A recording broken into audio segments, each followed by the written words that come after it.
क्या आपको एमपीपीएससी में एमपी जीके की चिंता है? आप एमपीएसआई देने जा रहे हो या फिर भविष्य में एमपी पुलिस की तैयारी करने जा रहे हो, तो आपके लिए यह लेक्चर बहुत ही महत्वपूर्ण होने वाला है। नमस्कार दोस्तों, मैं हूं लवकुश वर्मा, यूनिक इंस्टीट्यूट सनावत के ऑफिशियल यूट्यूब चैनल पर एमपी जीके सीरीज में मैं आपका स्वागत करता हूं। आप लोगों को जैसे कि पता होगा, मध्य प्रदेश सामान्य ज्ञान के लिए आपको एक स्टैंडर्ड बुक पढ़ना चाहिए और हमने शुरू किया है एमपी जीके के लिए परीक्षा धाम सीरीज। हमने थ्योरी बुक सीरीज भी स्टार्ट की है और एमसीक्यू सीरीज भी। अगर आपने इसके पहले हमारा कोई सीरीज का लेक्चर 1 नहीं देखा है तो जाकर प्लेलिस्ट में चेक कीजिए। यह हमारा दूसरा लेक्चर होने वाला है। तो चलिए शुरू करते हैं आज की सेकंड क्लास। एमपीपीएससी के लिए स्पेशली हमारा ये क्लास होने वाला है। ठीक है, तो चलिए शुरू करते हैं। एक बार फिर से आपका स्वागत है। हमारा पहला प्रश्न है, क्षेत्रफल की दृष्टि से मध्य प्रदेश का सबसे छोटा संभाग कौन सा है? क्षेत्रफल की दृष्टि से सबसे छोटा संभाग कौन सा है? 31 नंबर का क्वेश्चन है। Option A Indore, Bhopal, Chambal, Shahdol. आपको हर सवाल को कोशिश करना है, जो भी आपसे सवाल पूछा जाए 5 सेकंड के अंदर, अगर आप ये वीडियो को अभी देख रहे हैं या फिर कुछ समय बाद देख रहे हैं या कभी भी देख रहे हैं, तो आपको 5 सेकंड के अंदर कोशिश करना हर सवाल का जवाब देने की। कमेंट में आपके कमेंट का जवाब मैं आप लोगों को रिप्लाई करूंगा, है ना। चलिए, तो 4 ऑप्शन में बताना है सबसे छोटा संभाग कौन सा है क्षेत्रफल की दृष्टि से। ठीक है, चलिए, तो आपका सही जवाब क्या होने वाला है? क्षेत्रफल की दृष्टि से मध्य प्रदेश का सबसे छोटा संभाग है शहडोल संभाग। मध्य प्रदेश में संभागों का जो आकार है डिफरेंट प्रकार का है। क्षेत्रफल में सबसे छोटा संभाग शहडोल है, जनसंख्या में सबसे छोटा संभाग भी शहडोल है, और क्षेत्रफल में सबसे बड़ा संभाग जबलपुर और जनसंख्या में सबसे बड़ा संभाग इंदौर। याद रखिएगा, क्षेत्रफल और जनसंख्या में छोटा संभाग शहडोल ही है, और क्षेत्रफल में सबसे बड़ा संभाग, है ना, बड़ा और छोटा तो याद रखिएगा, एग्जाम में काफी प्रश्न बनते हैं। तो ये हमारा क्या हो जाएगा? जबलपुर। और जनसंख्या में सबसे छोटा हो जाएगा, सबसे बड़ा, नॉट छोटा। ठीक है, छोटा तो हमें पता ही है। ठीक है, चलिए अब हम लोग बढ़ते हैं फटाफट करके अगले प्रश्न की ओर। हमारा दूसरा प्रश्न है, निम्नलिखित में से मध्य प्रदेश का कौन सा जिला छत्तीसगढ़ और महाराष्ट्र के साथ अपनी सीमा साझा करता है? ठीक है, निम्नलिखित में से मध्य प्रदेश का कौन सा जिला छत्तीसगढ़ और महाराष्ट्र के साथ अपनी सीमा साझा करता है? चलिए ठीक है, हमारा अगला प्रश्न है ये। 4 ऑप्शन, खंडवा, हरदा, बालाघाट और होशंगाबाद। ठीक है, चलिए फटाफट करके इसका जवाब दें। हम बढ़ते हैं इसके राइट आंसर की ओर। हमारा राइट आंसर होगा बालाघाट, सी। ठीक है, 2 राज्यों की सीमाओं को स्पर्श करने वाले मध्य प्रदेश के मैं आपको जिले और भी बता देता हूं। ठीक है, अभी तो आपसे छत्तीसगढ़ और महाराष्ट्र की सीमा को है ना टच करने वाले जिलों का नाम पूछा, लेकिन आपसे फ्यूचर में कैसा भी सवाल बन सकता है इस पर। अब कैसे बनेगा आप लोगों को मैं 1 बाय 1 बताने वाला हूं। देखिए, झाबुआ जो है गुजरात और राजस्थान दोनों की बॉर्डर को टच करता है, यानी कि एक कॉमन जिला है, राजस्थान को भी छुएगा और गुजरात को भी छुएगा, और ये मध्य प्रदेश का पश्चिमी जिला है। मुरैना है जो आप उत्तर में देखते हो, राजस्थान और उत्तर प्रदेश दोनों को टच करता है। शिवपुरी है, उत्तर प्रदेश और राजस्थान दोनों को टच करता है ना, ये भी मध्य प्रदेश के उत्तर में स्थित जिला है। सिंगरौली उत्तर प्रदेश और छत्तीसगढ़, यानी मध्य प्रदेश के पूर्वी जिला है सिंगरौली, है ना, उत्तर प्रदेश और छत्तीसगढ़ को टच करता है। बालाघाट छत्तीसगढ़ और महाराष्ट्र को टच करता है, याद रखिएगा यही आपका प्रश्न है। और अलीराजपुर गुजरात और महाराष्ट्र को टच करता है। तो आपको ये 5 से 6 जिले जो है ना, झाबुआ, मुरैना, शिवपुरी, सिंगरौली, बालाघाट और अलीराजपुर, इनको याद रखना है कि कौन सा जिला कौन से राज्यों को टच करता है। आपके एग्जाम में इनसे प्रश्न बन चुके हैं और काफी महत्वपूर्ण यहां से बनने की संभावना है। चलिए, तो मैं बताना चाहूंगा, अगर इस वीडियो में आप पहली बार हैं, इस वीडियो को पहली बार देख रहे हैं, चैनल पर पहली बार आए तो चैनल को जरूर सब्सक्राइब कर लीजिएगा, वीडियो को लाइक कर दो और अपने फ्रेंड्स को शेयर करो। यहाँ पर कंप्लीटली एमपी जीके आप लोगों को पढ़ने के लिए मिलेगा। थ्योरी के फॉर्म में भी पूरा स्टैंडर्ड बुक के मैं आप लोगों को कंप्लीटली पढ़ाने वाला हूँ। साथ ही आप लोगों को यहाँ पर जो एमपी जीके पढ़ाया जा रहा है उसके आई बटन पर मैं प्लेलिस्ट का लिंक दे दूंगा। ठीक है, वहां से आप देखेंगे कि हर एक लेक्चर आपको माइंड मैप्स, फ्लो चार्ट और सिनोप्सिस के साथ पढ़ाया जा रहा है, ताकि आपको इजी वे में चीजें याद हो पाए और आप कम समय में चीजों को रिकॉल कर पाए, लर्न कर पाए। चलिए बढ़ते हैं अगले सवाल की ओर। हमारा अगला प्रश्न है, मध्य प्रदेश के किस जिले की सीमा राजस्थान और गुजरात राज्यों को स्पर्श करती है? अभी बताया था राजस्थान और गुजरात, है ना। राजस्थान कहां पर मिलेगा आपको? तो राजस्थान हमारे पश्चिम में है और गुजरात भी हमारे पश्चिम में है, ठीक है। तो यहां पर आपको, यहां पर ये गुजरात है, ठीक है, और यहां से आपको आगे तक मिलेगा यहां पर राजस्थान, ठीक है। चलिए, तो कौन सा जिला टच करता है राजस्थान और गुजरात दोनों को, तो बताइए फटाफट करके। अभी मैंने आप लोगों को समझाया था, क्या हमारा राइट आंसर होगा रतलाम, झाबुआ, अलीराजपुर और मंदसौर। चलिए ठीक है, देखते हैं राइट आंसर हम लोग। हमारा राइट आंसर होगा, हमारा राइट आंसर होगा झाबुआ। क्या होगा राइट आंसर? झाबुआ। अब झाबुआ क्यों राइट आंसर होगा? अभी मैंने बताया था कि भाई गुजरात और राजस्थान दोनों को टच करने वाला जिला कौन सा है? झाबुआ। मैप में एक बार मैं फिर दिखा देता हूं आप लोगों को, है ना।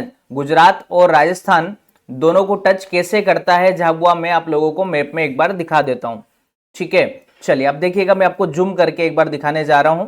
ये है हमारा मध्य प्रदेश, ठीक है, ये है हमारा मध्य प्रदेश, और यहां पर ये है झाबुआ, ठीक है। मैं थोड़ा डिफरेंट कलर लेता हूं। ये है झाबुआ, ये है अलीराजपुर। ये दोनों जिले गुजरात को टच करते हैं। किसको टच करते हैं? गुजरात को टच करते हैं, ठीक है। यहां पर आपका हो जाएगा गुजरात, ठीक है। अब यहां से आपका यहां तक क्या है? राजस्थान, ठीक है, राजस्थान। तो याद रखिएगा, तो झाबुआ इधर राजस्थान की भी बाउंड्री को टच कर रहा है और गुजरात की भी बाउंड्री को टच कर रहा है। तो आपको इस टाइप से मैप से पढ़ना है। मैंने आप लोगों को यहां पर मैप इसीलिए दे रखा है, आप चीजों को अच्छे से पढ़ पाए, अच्छे से समझ पाए, ठीक है।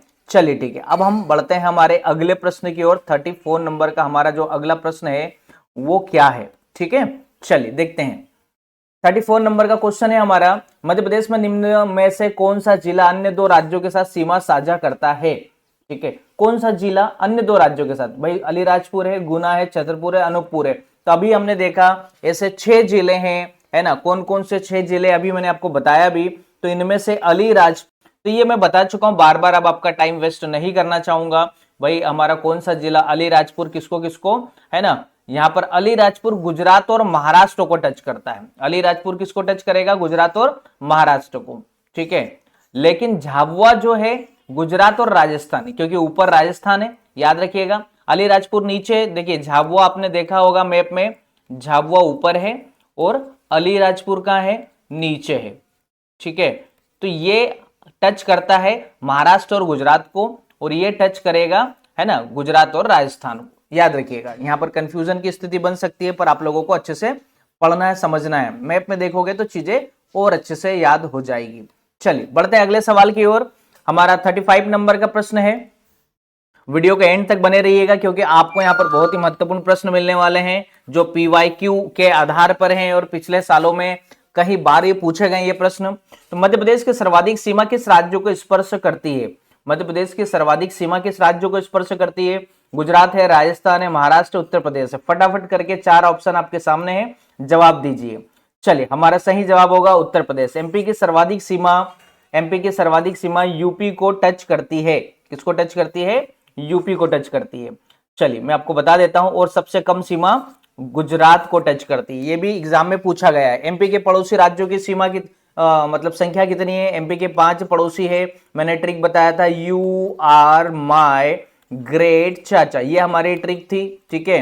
मैंने बताया था आप लोगों को, यू से उत्तर प्रदेश, आर से राजस्थान, एम से महाराष्ट्र, जी से गुजरात और सी से सीजी, ठीक है। मध्य प्रदेश की सीमा 5 राज्यों को स्पर्श करती है, जो कि मैं अभी आप लोगों को ट्रिप के माध्यम से बता चुका हूं, ठीक है। तो सर्वाधिक सीमा ये 5 राज्य पड़ोसी है, सर्वाधिक सीमा उत्तर प्रदेश को और सबसे कम सीमा गुजरात को टच करती है। चलिए बढ़ते हैं अगले सवाल की ओर। हमारा अगला प्रश्न है, प्रथम गैर कांग्रेसी मुख्यमंत्री कौन था? तो सुंदरलाल पटवा, पंडित रविशंकर शुक्ल, है ना, उमा भारती, कैलाश चंद्र जोशी। 4 ऑप्शन आपके सामने है, फटाफट करके जवाब दीजिए। कमेंट में मैं आपके जवाब देखूंगा, आप वीडियो को कभी भी देख रहे हैं जवाब दीजिएगा, है ना। चलिए ठीक है, तो हमारा सही जवाब होगा कैलाश चंद्र जोशी, ठीक है। अब मैं आप लोगों को बता देता हूं, आपका प्रश्न आप लोग अच्छे से एक बार पहले समझ लीजिएगा, वापस से पढ़ लीजिएगा। प्रथम गैर कांग्रेसी मुख्यमंत्री कौन थे? ठीक है, तो क्या होगा? कैलाश चंद्र जोशी, ठीक है। अब यहां पर और भी कुछ इंपोर्टेंट फैक्ट दे रखे हैं जिन्हें आप लोगों को पढ़ना है। प्रथम मुख्यमंत्री पंडित रविशंकर शुक्ल थे। कई बार एग्जाम में ये फैक्ट से रिलेटेड प्रश्न बने हैं, ये वेरी वेरी इंपोर्टेंट प्रश्न है, ठीक है। प्रथम गैर कांग्रेसी, है ना, मुख्यमंत्री कौन थे? कैलाश चंद्र जोशी। ठीक है। प्रथम महिला मुख्यमंत्री सुश्री उमा भारती, प्रथम आदिवासी मुख्यमंत्री राजा नरेश चंद्र सिंह। ये सारे फैक्ट आपके लिए मैं बता दूं बहुत ही महत्वपूर्ण होने वाले हैं, क्योंकि एग्जाम में इनसे प्रश्न बन चुके हैं। ठीक है, इनसे प्रश्न बन चुके हैं। चलिए ठीक है, अगले प्रश्न की ओर हम लोग बढ़ेंगे फटाफट। अगला सवाल है हमारा, मध्य प्रदेश में ब्रिटिश शासन का सर्वप्रथम आधिपत्य कब स्थापित हुआ था? एमपीएसआई में आ चुका है, एएसआई में आ चुका है ना। यानी प्रश्न कहीं ना कहीं एग्जाम की दृष्टि से इंपॉर्टेंट है, आप लोगों को याद रखना है। तो हमारा प्रश्न आप लोगों ने देखा होगा। ठीक है, चलिए, मध्य प्रदेश में ब्रिटिश शासन का सर्वप्रथम आधिपत्य कब स्थापित हुआ? तो आपके सामने 4 ऑप्शन है, फटाफट करके कमेंट करो कि अंग्रेजों ने भाई हमारे एमपी पर कब अधिकार कर लिया था। सिंपल भाषा में आपसे यह पूछना चाह रहा है प्रश्न। ठीक है, तो हमारा सही जवाब होगा 13 मार्च 1854 को, 13 मार्च 1854 को, है ना, 13 मार्च 1854 को मध्य प्रदेश में ब्रिटिश शासन का सर्वप्रथम आधिपत्य 13 मार्च 1854 को स्थापित हुआ। नागपुर के भोसले शासक राघोजी तृतीय के निधन के पश्चात मराठा शक्ति कमजोर हो गई। भाई पहले महाराष्ट्र में क्या हुआ करता था? महाराष्ट्र के नागपुर में, पहले महाराष्ट्र भी हमारे मध्य प्रदेश में ही था, है ना। तो सबसे पहला सवाल का जवाब आपको मिल गया कि कब अंग्रेजों ने अधिकार कर लिया था एमपी पर? 13 मार्च 1854 को। अब कहानी क्या है इसके पीछे की? कहानी कुछ ऐसी है कि महाराष्ट्र के नागपुर में भोसले शासक राघोजी तृतीय का निधन हो गया। अब मराठा शासक थे। अब मराठा उस समय कमजोर पड़ने लगे। अंग्रेजों को तो बिल्कुल ऐसे मौकों की तलाश हुआ करती थी। इसके बाद उन्होंने क्या किया कि परिणाम स्वरूप ब्रिटिश रेसिडेंसी ने 11 दिसंबर 1853 को मध्य प्रदेश के दक्षिण पूर्वी भाग पर आधिपत्य स्थापित कर लिया। मध्य प्रदेश के दक्षिण पूर्वी भाग में आपको मिलेगा। ठीक है, पूर्ण आधिपत्य कब किया भैया? ये तो 13 मार्च 1854 को माना गया था। ठीक है, पूरी तरह से अंग्रेजों ने अपने अधिकार में उसको ले लिया था। चलिए बढ़ते हैं हम लोग अगले सवाल की ओर। हमारा अगला प्रश्न है, सेंट्रल प्रोविंस की कौन सी एकमात्र रियासत वर्तमान मध्य प्रदेश में सम्मिलित है? काफी महत्वपूर्ण प्रश्न है और काफी नया प्रश्न भी है ना। आप इसको ध्यान से समझिएगा, पढ़िएगा। सेंट्रल प्रोविंस की कौन सी एकमात्र रियासत वर्तमान मध्य प्रदेश में सम्मिलित है? खेरागढ़, सरगुजा है ना, छुई खदाने, मकड़ाई है। तो ये बहुत आसान सा भी हो सकता है और कुछ लोगों के लिए कठिन भी हो सकता है। तो देखिएगा, अगर आप लोग एमपी जीके की चिंता करते हैं या फिर पीएससी के लिए ज्यादा से ज्यादा एमसीक्यू लगाना चाहते हैं तो इस चैनल को सब्सक्राइब जरूर करना चाहिए, वीडियो को लाइक करना चाहिए, क्योंकि आपको ऐसे ही अमेजिंग वीडियो और आपको डिटेल में यहाँ पर इस चैनल पर मिलने वाले हैं। आप हमारे एमपी जीके के थ्योरी जो एमपीजीके की सीरीज है, हमारी एमपीजीके परीक्षा धाम सीरीज, उसे भी देखिएगा और एमसीक्यू सीरीज को भी देखिएगा। चलिए बढ़ते हैं हम लोग आंसर की ओर। हमारा राइट आंसर क्या होने वाला है? तो हमारा राइट आंसर होने वाला है मकड़ाई। ठीक है, तो भैया मकड़ाई जो क्षेत्र है ना, सेंट्रल प्रोविंस में शामिल प्रमुख क्षेत्र। इसके अलावा सेंट्रल प्रोविंस में और कौन कौन से क्षेत्र शामिल थे, तो ये मैं विशेष रूप से आप लोगों को जो आंसर में बता रहा हूं, तो हमारे एमपी की बात करूं तो हरदा का मकड़ाई था।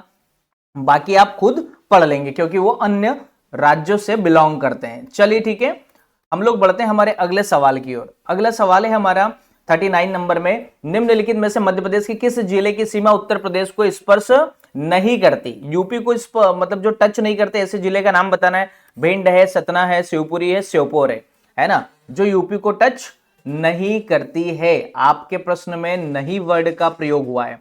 काफी लोग इसको जल्दबाजी में पढ़ते नहीं है और फिर आंसर गलत कर देते हैं। तो क्या हमारा आंसर होगा? यहां पर 4 ऑप्शन आपके सामने। भाई आपको जिलों की स्थिति पता होना चाहिए कि भिंड कहां पर है, तो भिंड आप देख रहे हो कहां पर, ये यहां पर है। सतना कहां पर है, तो सतना ये यहां पर है। ठीक है, शिवपुरी कहां पर है, तो ये शिवपुरी यहां पर है। और श्योपुर कहां पर है, तो श्योपुर कहां है, ये यहां पर है। तो आप समझ गए है ना। तो यूपी को कौन सा टच नहीं करेगा, तो राइट आंसर क्या होने वाला है? बताओ फटाफट करके। यहां पर श्योपुर होने वाला है। चलिए ठीक है, क्योंकि यूपी की बॉर्डर यहां नहीं है, राजस्थान की बॉर्डर है। चलिए ठीक है, अब हम बढ़ते हैं हमारे राइट आंसर की ओर। तो हमारा राइट आंसर होने वाला है श्योपुर। ठीक है, राइट आंसर क्या होने वाला है? श्योपुर होने वाला है। चलिए ठीक, ये हमारा राइट आंसर मैंने बताया आप लोगों को। अब इसके अलावा भी एडिशनल कुछ इंफॉर्मेशन आप उसको पढ़ सकते हैं। श्योपुर जिले की सीमा उत्तर प्रदेश से नहीं लगती है।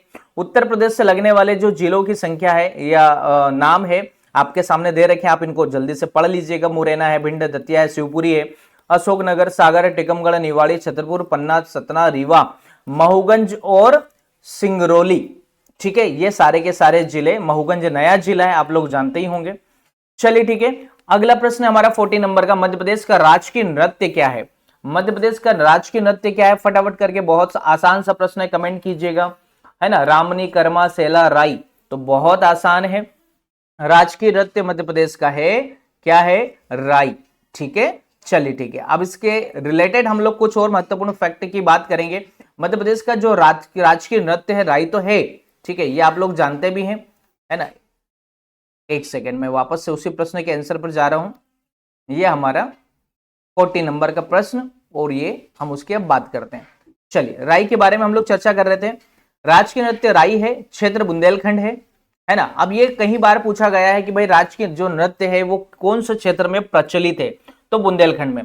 किसी भी शुभ अवसर पर ये किया जाता है। राई नृत्य का जो मतलब कि आयोजन होता है वो किसी भी शुभ अवसर पर, है ना, घर में किसी बच्चे का जन्म हुआ है, शादी ब्याह उत्सव होता है, उस समय पर इसका आयोजन रखा जाता है, किसी भी शुभ अवसर पर होता है। और कौन से क्षेत्र में, विशेषकर बुंदेलखंड क्षेत्र में। बुंदेलखंड के राई नृत्य में वाग यंत्र, मृदंग और बघेलखंड में ढोलक का प्रयोग किया जाता है। एक खास बात यहां पर समझने की यह है कि भाई बुंदेलखंड और बघेलखंड दोनों में राई नृत्य का प्रचलन तो है, पर बुंदेलखंड में जब राई नृत्य का आयोजन होता है वहां वाद्य यंत्र मृदंग होता है, लेकिन बघेलखंड में वाद्य यंत्र कौन सा होता है, ढोलक होता है। ढोलक पर कहीं ना कहीं उसको है ना किया जाता है, और यहाँ पर मृदंग पर किया जाता है। प्रमुख कलाकार, भाई हमारे यहाँ से कौन से ऐसे कलाकार है जो राई नृत्य में मतलब कि पार्टिसिपेट करते हैं और जिनका नाम चलता है हमारे मध्य प्रदेश में, उसका नाम है ज्ञानेश्वरी, कटनी जिला से इनका संबंध है, और राम साहेब पांडे। ज्ञानेश्वरी और राम साहेब पांडे। राम साहेब पांडे कौन से जिले से हैं, इनका जिला कौन सा, आप मुझे कमेंट करके फटाफट करके बताएंगे। ठीक है, चलिए बढ़ते हैं हम लोग आगे की ओर। मध्य प्रदेश का जनसंख्या घनत्व कितना है? चलिए, मध्य प्रदेश का जनसंख्या घनत्व बताना है आप लोगों को। मध्य प्रदेश का जनसंख्या घनत्व की अगर बात करते हैं हम लोग, तो वो कितना है, ये हमारा अगला प्रश्न है। 236, 243, 343, 436। ठीक है, अब जनसंख्या घनत्व क्या होता है? प्रति वर्ग किलोमीटर में रहने वाले व्यक्तियों की संख्या को जनसंख्या घनत्व कहा जाता है। चलिए फटाफट करके कमेंट कीजिएगा, है ना, और बताइएगा कि हमारा राइट आंसर क्या होगा। राइट आंसर हमारा होने वाला है क्या, हमारा राइट आंसर होगा 236, 236। मध्य प्रदेश का जनसंख्या घनत्व 236 है प्रति वर्ग किलोमीटर। अधिकतम जनसंख्या वाला जिला कई बार पूछा गया है आपसे, इसे आप लोग अच्छे से लर्न कर लीजिएगा। यह है भोपाल। न्यूनतम जनसंख्या घनत्व वाला जिला ढिंडोरी है। ठीक है, यह भी कई बार एग्जाम में पूछा गया है। ठीक है, तो ये काफी फैक्ट आपके लिए महत्वपूर्ण हो जाते हैं। तो मध्य प्रदेश का जनसंख्या घनत्व 236, अधिकतम जनसंख्या घनत्व वाला जिला भोपाल है, और न्यूनतम जनसंख्या घनत्व वाला जिला ढिंडोरी है। चलिए ठीक है, अगले प्रश्न की ओर हम लोग मूव करते हैं। 42 नंबर का प्रश्न क्या है हमारा, तो वो है हमारा मध्य प्रदेश की राजकीय फसल क्या है। काफी आसान सा प्रश्न है। गेहूं, चावल, सोयाबीन और मक्का। ठीक है, गेहूं, देखिए इस सीरीज में हमारा टारगेट है 10,000 एमसीक्यू लगाना।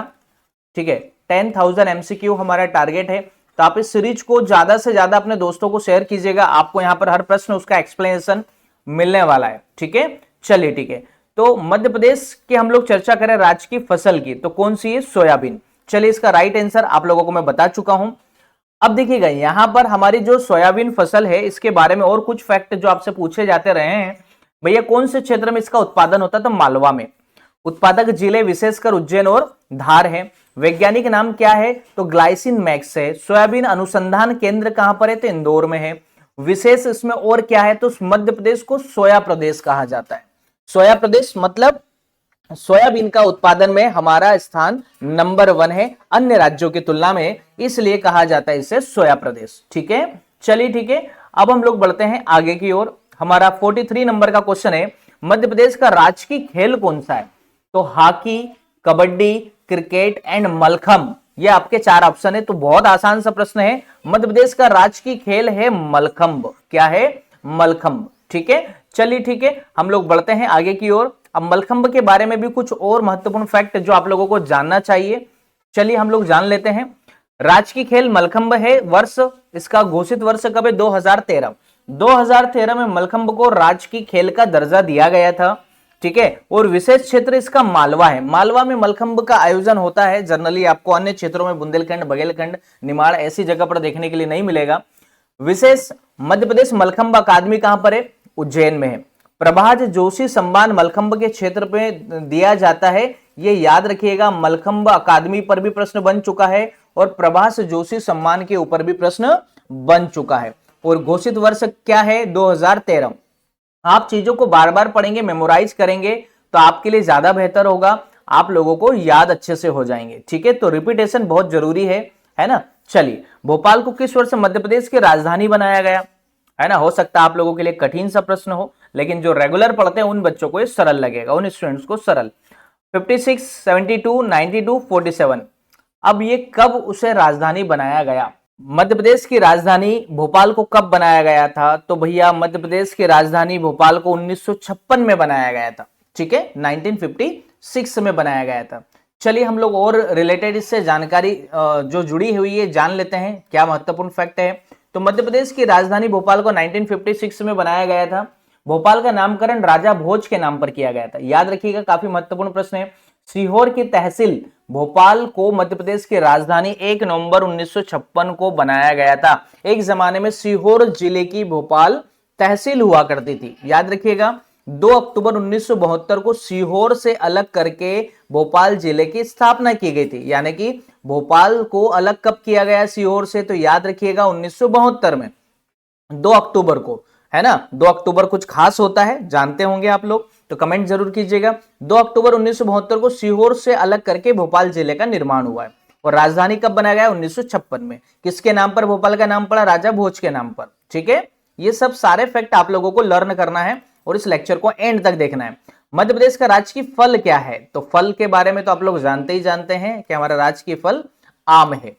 ठीक है, चलिए ठीक है, हम जानते हैं इससे जुड़े हुए और अन्य तथ्यों के बारे में।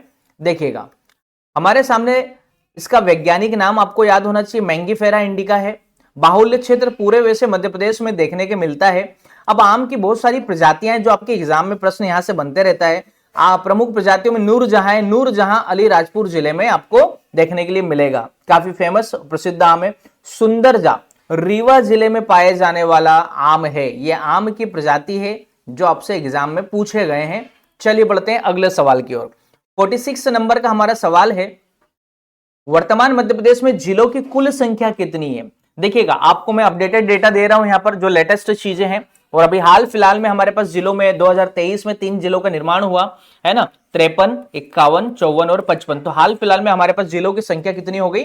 55, 55। चलिए ठीक है, जान लेते हैं इससे रिलेटेड कुछ और जानकारी। हमारे पास जो वर्तमान में जो जिले हैं वो 55 है। अक्टूबर 2023 तक की स्थिति में आप लोगों को बता रहा हूं। ठीक है, अभी 2025 चल रहा है। संभाग 10 जिले 55 है, विकासखंड 313 है, तहसील हमारे पास 436 है, ग्राम पंचायतों की संख्या 23,922 है, नगर निगम 17 है, नगर पालिका 99 है। कुल गांव की बात करें तो 54,903 है। ये आप लोगों को जो डेटा बताया गया है 2023 के मुताबिक ये सारा का सारा डेटा है। ठीक है, हाल फिलहाल में कुछ चेंज हो सकता है जो कि आने वाले समय में अपडेट हो जाएगा। अगला सवाल है हमारा, मध्य प्रदेश में कुल कितने नगर निगम है? अभी हाल फिलहाल में ही बताया, ये काफी आसान सा प्रश्न है। नगर निगम की संख्या कितनी है हमारे यहाँ पर? कमेंट करके जरूर आप बता सकते हैं, है ना। तो कौन सा ऑप्शन होगा बताइए, क्या बी ऑप्शन राइट होगा? क्या फटाफट करके कमेंट करो, क्या बी ऑप्शन 17 होगा? बिल्कुल होगा। चलिए ठीक है, तो देखिएगा हम जान लेते हैं 17 हमारा राइट आंसर है। नगर निगम की संख्या 17 है हमारे मध्य प्रदेश में। नगर पंचायत नगर पालिकाएं 99 है और ग्राम पंचायत 23,922 है। चलिए ठीक है, बढ़ते हैं अगले सवाल की ओर। 48 नंबर का सवाल क्या कहता है, मध्य प्रदेश में ग्राम पंचायतों की संख्या कितनी? लगभग पूछा है, तो चिंता नहीं करना है। अभी आपने है ना देखा था कि कितनी है। अब यहां पर क्या हमें लगभग अप्रोक्सीमेट डेटा बताना है कि भैया ग्राम पंचायतें हमारे यहां पर कितनी है?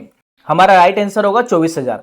मध्य प्रदेश में ग्राम पंचायतों की संख्या वैसे एग्जैक्ट देखा जाए तो 23,922 है, जिसे हम लगभग 24,000 काउंट करेंगे। ठीक है, चलिए अगला प्रश्न है हमारा, मध्य प्रदेश में कुल कितनी तहसीलें हैं? तो अभी मैंने बताया था तहसीलों की संख्या भी, ये कब तक अपडेट है? अक्टूबर 2023 तक की अपडेट है। ठीक है, तो तहसीलों की संख्या बताइए, क्या 436 होगी?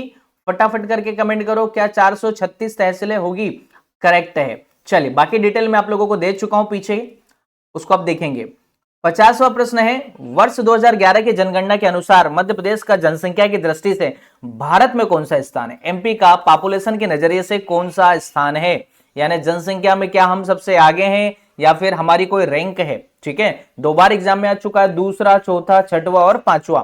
तो बताइए कमेंट करके, क्षेत्रफल में तो हम लोग राजस्थान के बाद दूसरे नंबर पर आते हैं, जानते ही आप, है ना। क्षेत्रफल में हमारा जो स्थान है, पहला है फर्स्ट किसका, राजस्थान का, और दूसरा किसका है, मध्य प्रदेश का। ठीक है, तो ये हमारा हो गया दूसरा स्थान। तो हमारा क्या राइट आंसर छठवां होगा, बताओ, जनसंख्या के आधार पर, या पांचवा होगा? चलिए, हमारा राइट आंसर होगा छठवां। वर्ष 2011 की जनसंख्या के अनुसार मध्य प्रदेश की जनसंख्या की दृष्टि से भारत में छठा स्थान है, जबकि क्षेत्रफल की दृष्टि से मध्य प्रदेश का स्थान दूसरा है। याद रखिएगा, दूसरा और छठवां, दूसरा क्षेत्रफल में और जनसंख्या में छठवां स्थान होगा, 6 नंबर पर होगा। 51 नंबर का प्रश्न है हमारा, मध्य प्रदेश के निम्नलिखित स्थानों में से कौन सा एक 80 डिग्री पूर्वी देशांतर पर या उसके निकटतम स्थित है?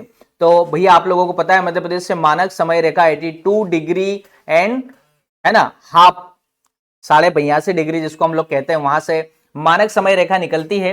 ठीक है, और कहां से, 80 डिग्री पूर्वी देशांतर के पास में कौन सा, है ना, निकटतम शहर है हमारे मध्य प्रदेश का? जबलपुर, रीवा, पन्ना, कटनी। फटाफट बताओ यहां पर कौन सा हमारा राइट आंसर होने वाला है। चलिए ठीक है, कमेंट करो फटाफट। हमारा राइट आंसर होने वाला है जबलपुर। जबलपुर जो है ना, 80 डिग्री, ठीक है, हमारी मानक समय रेखा के कहीं ना कहीं पास में ही है, 80 डिग्री पूर्वी देशांतर के सबसे निकटतम स्थित है। अब ये बहुत सारे और भी शहर मैंने आपको दे रखे हैं, जिनकी लिस्ट आपके सामने है, आप इनको पढ़ लेंगे, आप इनको नोट कर लेंगे। और हाँ, आपको पीडीएफ इस लेक्चर का चाहिए तो आपको हमारा टेलीग्राम ग्रुप ज्वाइन करना चाहिए। टेलीग्राम पर आपको मिल जाएगा, यूनिक इंस्टीट्यूट सनावत का ऑफिशियल जो ऐप है प्ले स्टोर पर अवेलेबल है। ठीक है, वहां पर आप मिल जाएगा, ये सारी चीजें आप लोग वहां से कर सकते हैं। चलिए ठीक है, बढ़ते हैं अगले सवाल की ओर। हमारा प्रश्न है, मध्य प्रदेश में सर्वाधिक वर्षा कहां होती है? रीवा, पन्ना, बालाघाट और शिवपुरी। ठीक है, 4 ऑप्शन आपके सामने, सही जवाब फटाफट करके दीजिए। हमारा राइट आंसर क्या होगा भैया? सबसे ज्यादा बारिश कहां होती है? वैसे भी वर्षा का मौसम चल रहा है, तो सबसे ज्यादा वर्षा आपको जो ऑप्शन दे रखे हैं उसके मुताबिक बालाघाट में होती है। कहां पर होती है? बालाघाट में। सर्वाधिक वर्षा वाला जिला बालाघाट है, न्यूनतम वर्षा वाला जिला भिंड है। सर्वाधिक वर्षा वाला स्थान, ये जिला पूछा है, ठीक है, पंचमढ़ी है, और न्यूनतम वर्षा वाला स्थान गोहद है। देखो, स्थान और जिला में आप कंफ्यूज मत हो जाना, जिला अलग है, स्थान अलग है। ठीक है, एक जगह जिला पूछा है, दूसरी जगह स्थान पूछा है। चलिए ठीक है, बढ़ते हैं हम लोग आगे की ओर। तो सर्वाधिक वर्षा वाला स्थान बालाघाट, न्यूनतम वर्षा वाला स्थान भिंड, और सर्वाधिक वर्षा वाला स्थान की बात करें, जिला पूछे तो बालाघाट। ठीक है, चलिए कंफ्यूज नहीं होना, जिला पूछे तो बालाघाट और न्यूनतम वर्षा में जिला पूछे तो भिंड।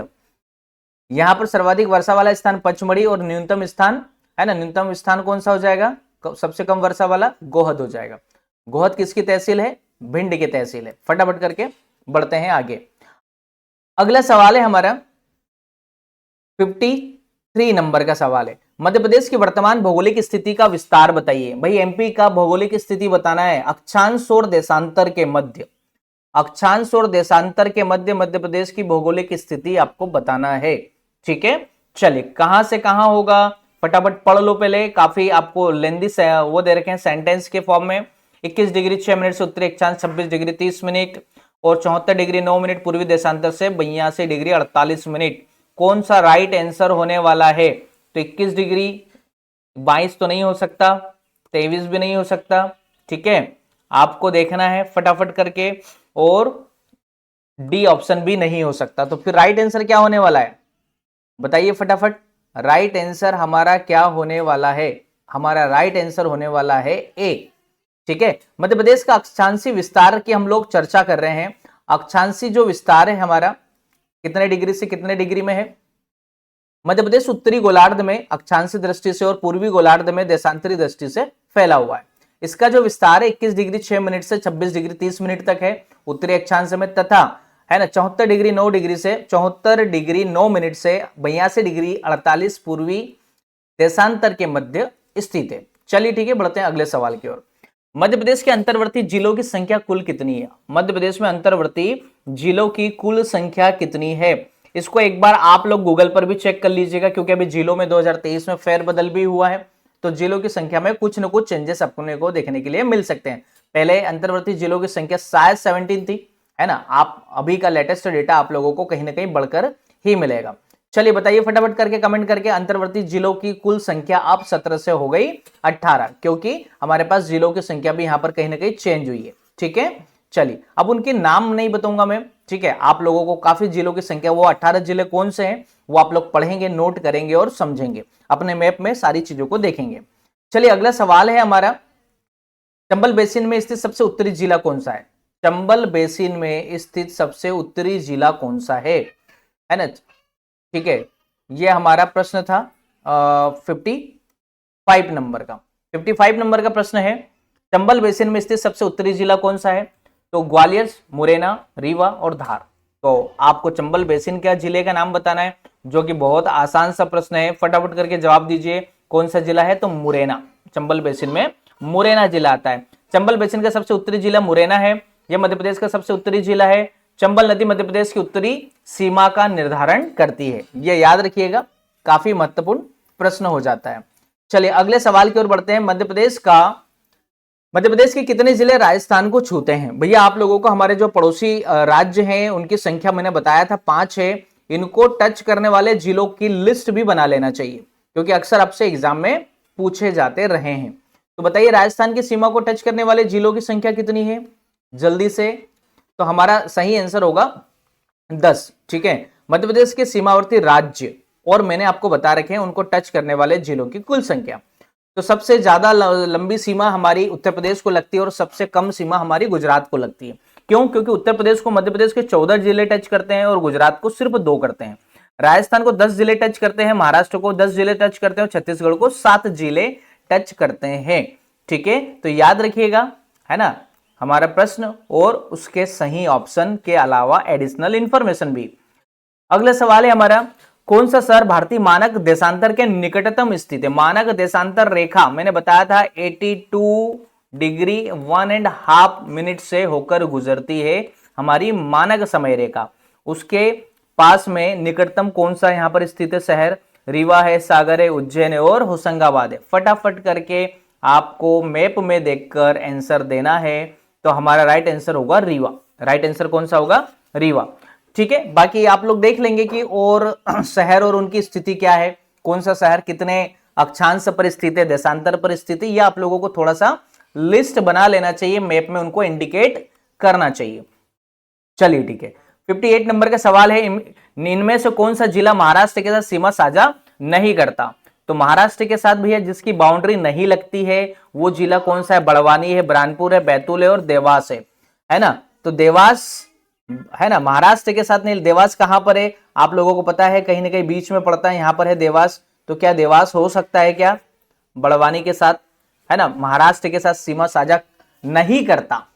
बड़वानी देखो नहीं करता पूछा है, इसका मतलब आप लोगों को नेगेटिव क्वेश्चन में, है ना, बहुत केयरफुली रहना है। बड़वानी आपको यहाँ पर बाउंड्री पर ही मिल जाएगा, है ना, बुरहानपुर भी मिल जाएगा, बैतूल भी मिल जाएगा, लेकिन देवास कहां पर मैंने अभी बताया, ये यहां पर है। तो हमारा राइट आंसर क्या होने वाला है आप खुद से गेस कर सकते हैं, समझ सकते हैं। हमारा राइट आंसर होने वाला है देवास। ठीक है, क्या होने वाला है? देवास। चलिए ठीक है, तो सीमा मध्य प्रदेश की जो है, देवास की सीमा महाराष्ट्र को नहीं लगती है।